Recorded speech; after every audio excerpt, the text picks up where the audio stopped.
Hello friends, नमस्ते। Welcome to the channel investment secrets.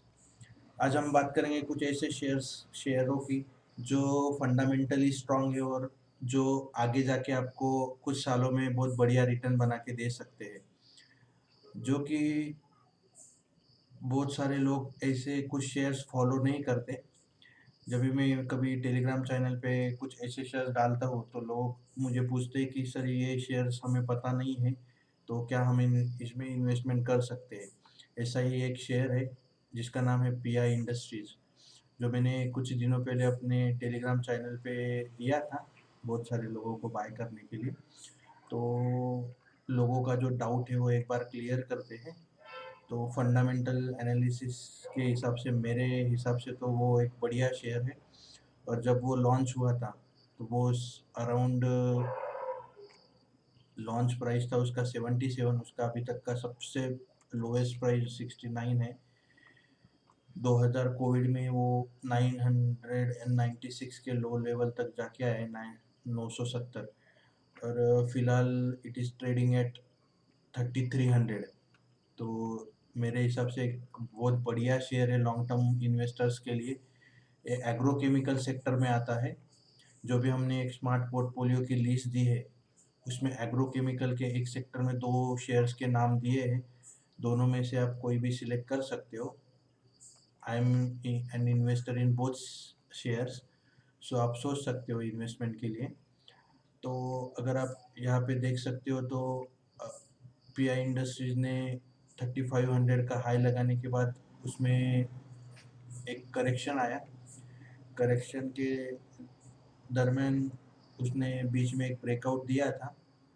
और यहाँ पे अगर आप ऑब्जर्व करोगे तो एक बढ़िया सा डबल बॉटम पैटर्न उसने बनाया था।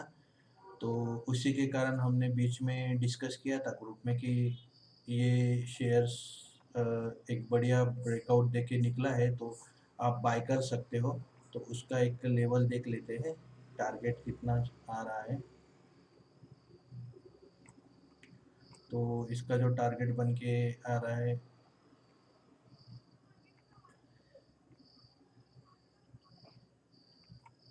तो 3698 का आ रहा है, मतलब 3700। और जो पहला टारगेट रहेगा वो भी एक बार निकाल लेते हैं। तो उसका पहला टारगेट 3500 रहेगा, दूसरा टारगेट 3700 रहेगा। तो यहाँ पे अगर आप देख सकते हो, शेयर ने ब्रेकआउट देने के बाद रीटेस्ट हुआ और ऊपर की तरफ बढ़ना चालू हुआ। तो जैसे कि मैं हमेशा बोलता हूँ कि शेयर्स ने ब्रेकआउट देने के बाद रीटेस्ट करना ज़रूरी है। और उसके बाद अगर उसमें पॉजिटिव मोमेंटम आता है तो वो एक अच्छा मोमेंटम मिलता है। तो अभी शेयर्स फिलहाल अपने टारगेट के पास है। तो अभी फिलहाल इसमें एंट्री करना रिस्की है। तो मुझे नहीं लगता कि अभी कोई एंट्री करना ज़रूरी है इसमें। हम रुकेंगे, हम वापस उसमें एंट्री करेंगे कुछ दिनों के बाद जैसे ही उसमें थोड़ा सा करेक्शन आएगा। क्योंकि एक बड़ी रैली उसको ऑलरेडी मिल चुकी है या इस बॉटम से यहाँ तक। तो अभी फ़िलहाल आपको ये सिर्फ़ एक अपने वॉच लिस्ट में रखना है। और जैसे ही ये नीचे आने लगे तो मुझे रिमाइंडर करते रहे, हम एक बार उसमें वापस ट्राई करेंगे। जब भी अच्छी लेवल मिलेंगी तो उसमें लेने का। एमएससीडी में फ़िलहाल बाय सिग्नल आ रहा है। और नॉर्मल एमएससीडी में तो आ चुका है, मॉडिफाइड एमएससीडी में अभी फ़िलहाल बाय सिग्नल आना बाकी है। William percentage R exit signal दिखाने के पास में है। तो मुझे लगता है वो टारगेट अचीव करने के बाद उसमें क्लियरली एग्जिट सिग्नल आ जाएगा। मॉडिफाइड विलियम परसेंटेज आर करने के लिए आपको ये पीरियड 28 करना पड़ेगा, नॉर्मल पीरियड 14 दिन का होता है। तो अभी भी इसमें एग्जिट नहीं है। विलियम परसेंटेज आर जब तक इस लाइन के ऊपर है वो बाय सिग्नल दिखाता है। जैसे ही वो इस लाइन को ब्रेक करके नीचे आएगा तो वो विलियम परसेंटेज के हिसाब से एग्जिट सिग्नल हो जाता है। तो हमारा एंट्री सिग्नल रहेगा एमएससीडी और एग्जिट सिग्नल रहेगा William percentage R, modified William percentage R. तो ये तो अपना पहला शेयर हो गया। इसमें एक बार फिबोनाची डाल के देख लेते हैं। जो का जो कोविड का लो था उसके बाद जो पूरा रैली मिला, तो यहाँ तक तो शेयर आना मुश्किल है। 2100 में। इसके बाद जो भी बॉटम होगा उसको एक बार ट्राई करके देखते हैं। करेक्ट। तो अगर इस नेक लाइन पे 3000 के अराउंड पीआई इंडस्ट्रीज मिलता है या इस टॉप पे 3150, तो मुझे लगता है कि वो एक बढ़िया लेवल रहेगी बाय करने के लिए।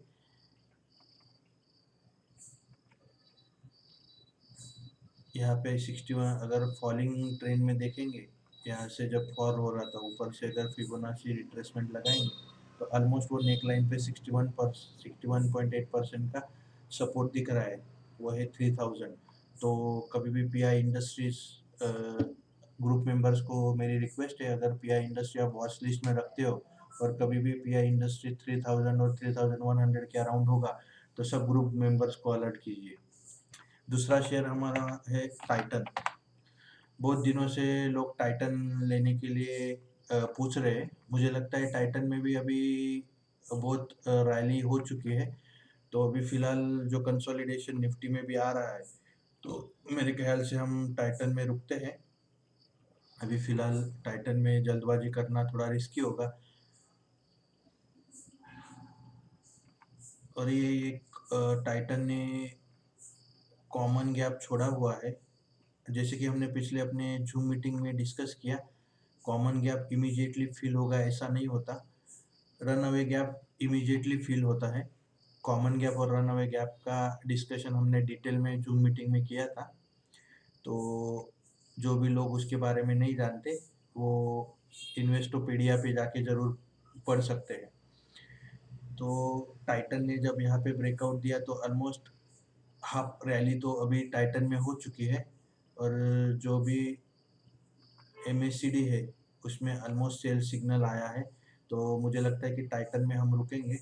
विलियम परसेंटेज आर भी एक बार देख लेते हैं। नॉर्मल में एक बार सेल सिग्नल आने के बाद वापस वो बाय सिग्नल दिखा रहा है। मॉडिफाइड में एक बार चेक करते हैं। तो मॉडिफाइड में अभी भी बाय सिग्नल है, क्योंकि अभी तक टारगेट पूरा अचीव नहीं हुआ है।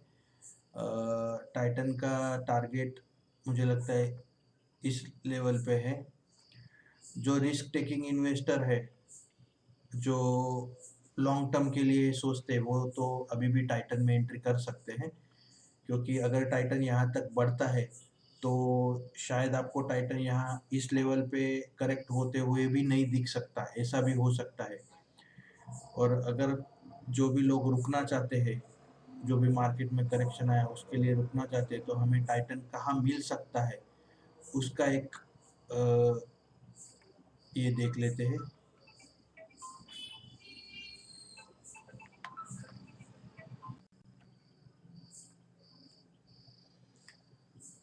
तो अगर यहाँ से हाई पकड़ के जो भी करेक्शन अभी तक हुआ है उसको अगर हम फिबोनाची चार्ट से हेल्प लेते हैं तो एक 2360 का एक लेवल मिल रहा है और एक 2250 का लेवल मिल रहा है।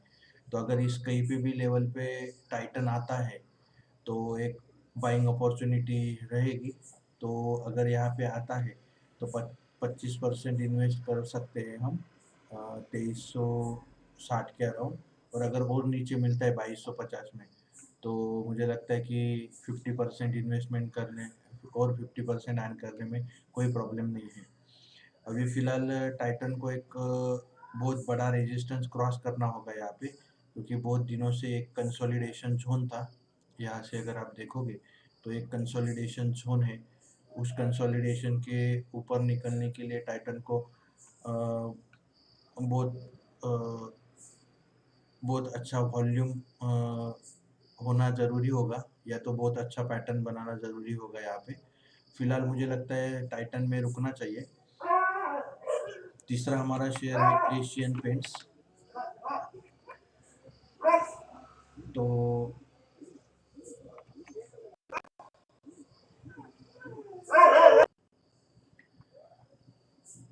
तो यहाँ पे आप एशियन पेंट्स का चार्ट देख सकते हैं। बहुत दिनों से क्रूड ऑयल में जो गिरावट हो रही है उसके कारण एशियन पेंट्स में एक शानदार रैली हमें देखने को मिली। लेकिन मुझे लगता है कि अभी वो ओवरबॉट ज़ोन में है। और जैसे कि मैंने कहा कि अभी यहाँ पे आप क्लियरली देख सकते हो विलियम परसेंटेज आज जैसे ही इस लाइन से बाहर आया है, ऊपर एमएसीडी में भी सेल सिग्नल आया है। तो हमारे लिए एग्जिट सिग्नल बन चुका है एशियन पेंट्स में। तो मुझे लगता है कि एशियन पेंट्स में फ़िलहाल जल्दबाज़ी करना थोड़ा रिस्की रहेगा। तो हम वेट करेंगे एशियन पेंट्स को यहाँ तक करेक्ट होने के लिए। 3150 का लेवल हमारे लिए बहुत बढ़िया लेवल रहेगा 25-30% इन्वेस्ट करने के लिए। और आगे के 50% हम यहाँ पे इन्वेस्ट करेंगे। तो जो भी फॉल मिलेगा एशियन पेंट्स में, टाइटन में और पीआई इंडस्ट्रीज में, तो मुझे लगता है कि अ, ये जो आगे जाके ये जो शेयर्स आपको रिटर्न देने वाले हैं वो बहुत ही बढ़िया रिटर्न रहेंगे। एशियन पेंट्स अगर आप देखोगे तो मुझे लगता है इससे बड़ा मल्टीबैगर मार्केट में है नहीं। तो मेरे ख्याल से जो भी शेयर्स मार्केट में है, ये 20 रुपए से कंपनी लॉन्च हुई थी 2003 में। तो इसके बाद उसने ऑलरेडी 5000 का लेवल टच किया था। उसके बाद उसने बोनस या स्प्लिट किया होगा। तो इसी के कारण वो वापस 400 रुपये पे आई और वापस वहाँ से 2013 से वो वहीं पे अपने टारगेट की ओर जा रही है। तो हमारे लिए एशियन पेंट्स का करंट टारगेट जो भी रहेगा वो यही रहेगा 5255 आई थिंक 5255 का हाई दिख रहा है 5225। तो मुझे लगता है 5000 का लेवल पकड़ के चलते हैं। एशियन पेंट्स का हमारा जो भी टारगेट रहेगा वो अगला जो भी टारगेट तो 5000 का टारगेट है। तो आज जो बजाज फाइनेंस की लेवल है, कुछ कुछ दिनों पहले बजाज फाइनेंस सेम लेवल पे था 2100 3100 के लेवल पे था एक साल पहले। तो बहुत सारे लोगों को हमने बाय करने की सलाह दी थी। तो 3000 की लेवल उस टाइम ऐसा लगता है कि बहुत ज़्यादा है। तो जब वो शेयर 5000 या 6000 हो जाता है तो तब लगता है कि yes we have missed it. तो मुझे लगता है कि एशियन पेंट्स और 1-1.5 सालों में 5000 की लेवल आराम से गेन कर लेगा। तो थैंक यू वेरी मच दोस्तों। आज निफ्टी और बैंक निफ्टी के बारे में नहीं बात करेंगे। संडे को हमारा जूम मीटिंग हम कोशिश करेंगे वापस इस संडे को मिलने मिलने के लिए। और मैं एक डिस्क्लेमर देना चाहता हूँ, इन तीनों शेयर में मैं इन्वेस्टर हूँ। तो ये मेरी कोई सलाह नहीं, ना ही मैं कोई सेबी रजिस्टर्ड एडवाइज़र हूँ। आप अगर इन्वेस्ट करना चाहते हैं तो आपके फाइनेंशियल एडवाइज़र से ज़रूर बात कीजिए। थैंक यू वेरी मच दोस्तों।